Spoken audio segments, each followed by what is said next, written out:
In the time it took me to walk on stage, around 10 seconds, more than 10,000 metric tons of climate-warming gases have been pumped into the atmosphere from human actions. To provide some context on just how much that is the weight equivalent of 170,000 of me emitted in gas in 10 seconds.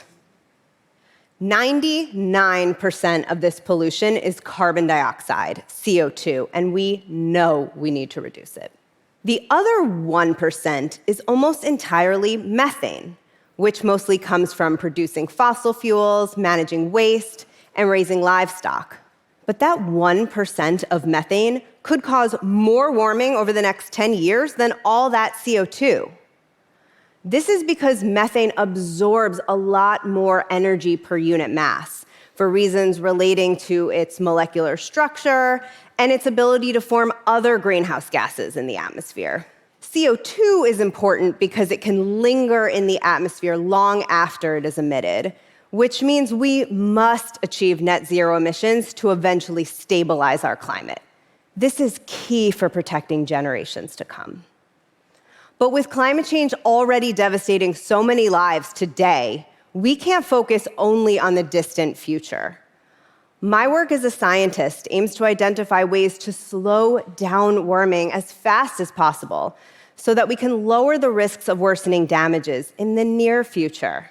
This is where methane comes in. That 1% of methane may cause more warming than all that CO2 in the next several years, but it only lasts in the atmosphere for around a decade. Methane's warming power is therefore not from the gradual buildup over time like CO2, but almost entirely from recent emissions.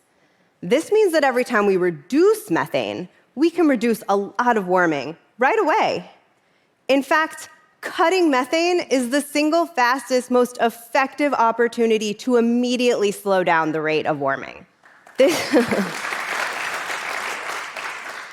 And this is because not only does methane act fast, but because we can act fast, because we have the technologies available right now to cut methane emissions from human activities in half. And even better, many of these solutions pay for themselves. The methane we emit comes from three main sources: energy production, waste management, and agriculture. The first category, energy production, is the largest and cheapest opportunity we have to cut methane today. Most methane from energy isn't from burning fossil fuels, it's from producing fossil fuels. Because natural gas, which is mostly methane, can easily escape into the atmosphere when extracting oil, gas, and coal, or when transporting gas through pipelines. In fact, these leaks can completely offset any near-term climate benefits of using gas instead of coal. But we have the technologies to cut the majority of these emissions, with around half for no net cost because the saved gas can be sold. For example, oil fields in West Texas are wasting enough gas right now to heat more than 2 million homes. Fixing the methane problem, though, can be as simple as tightening a valve, replacing a gasket, or tuning an engine. A major reason why these easy fixes haven't been implemented isn't the cost. It's because governments and industry have been data deprived, lacking information on where and how much is emitted. But our ability to detect these leaks has rapidly advanced in recent years. Everything from handheld instruments to sensors on aircrafts and drones, and now there's a growing universe of satellites designed to locate and measure methane from space. That list includes Methane Sat, which is expected to be launch-ready next year and will be able to detect and quantify methane emissions across the globe with unprecedented precision. If we can find it, we can fix it. This part is not rocket science. It's more like plumbing. I can't tell you enough how hopeful that makes me for the future. We can also reduce a lot of emissions from the second category, waste management, where methane is produced as bacteria decompose garbage in landfills and sludge in wastewater. Some of the largest landfills receive enough trash per day to fill more than 10 Olympic-sized swimming pools before it is compacted. But we can suck up the methane from landfills by using tubes with vacuums and then use it to generate electricity because methane is an energy-packed fuel. We can also reduce emissions by sending some trash, like food waste, away from landfills and instead to composting centers that are designed to prevent the release of methane. The third category, agriculture, emits the most and remains the hardest to address. But there are exciting new technologies on the horizon. The number one source is livestock. Some farm animals, like the billion-plus cattle worldwide, belch methane that was produced when digesting plants like grass. Reducing these emissions is possible with higher quality feed, and scientists are developing and testing new technologies like feed supplements that can suppress methane production in a cow's gut by at least 30% with no negative effects on productivity or quality. Livestock manure can also produce methane when concentrated, but we can cover manure lagoons and then pump manure into digesters that can capture the methane, which can then be used for heat and electricity. Another methane source is rice production. This one crop is a staple for half the world's population, but the plants grow in flooded fields that create ideal conditions for microbes to form methane. We can slash emissions from methane by improving how we manage the required water, which can be as simple as maintaining a shallow level of water in the rice fields. Implementing all of these solutions will take work, but people have already started to act. Many governments, oil and gas CEOs, landfill operators, and farmers are advancing measures to reduce methane.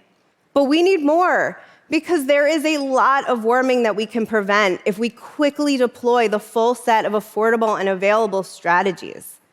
We need standalone methane targets as part of every company's business model and every country's nationally determined contribution as the Paris Agreement is strengthened.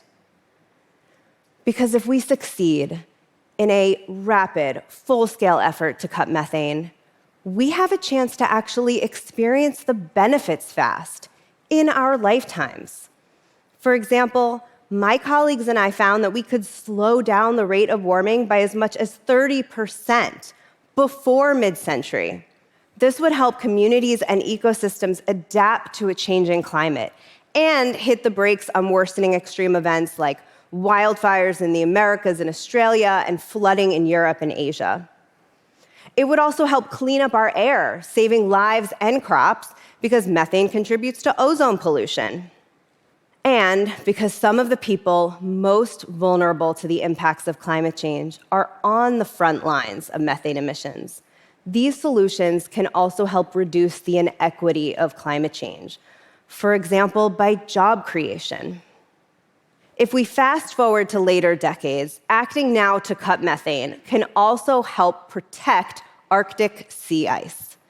This is because when methane reductions are combined with strong actions to cut CO2, it becomes unlikely that temperatures would rise to levels that would trigger a total loss in Arctic summer sea ice. This is important not just for polar communities and ecosystems, but actually for the entire world. I've now been talking for almost 10 minutes, which means that more than 700,000 metric tons of climate warming gases have been pumped into the atmosphere. Now that equals the weight of 12 million of me. Of all this pollution, it is the methane that could warm the Earth the most over the next 10 years. But we know how to cut these emissions in half right now from energy, waste, and agriculture. This is the methane moment, because cutting methane is the single fastest, most effective opportunity to reduce climate change risks in the near term. And cutting CO2, which will otherwise build up over time, is the key to reducing risks in the long term. We need to do both to plot a safer course for ourselves and our children and for generations to come. Thank you so much. Thank you.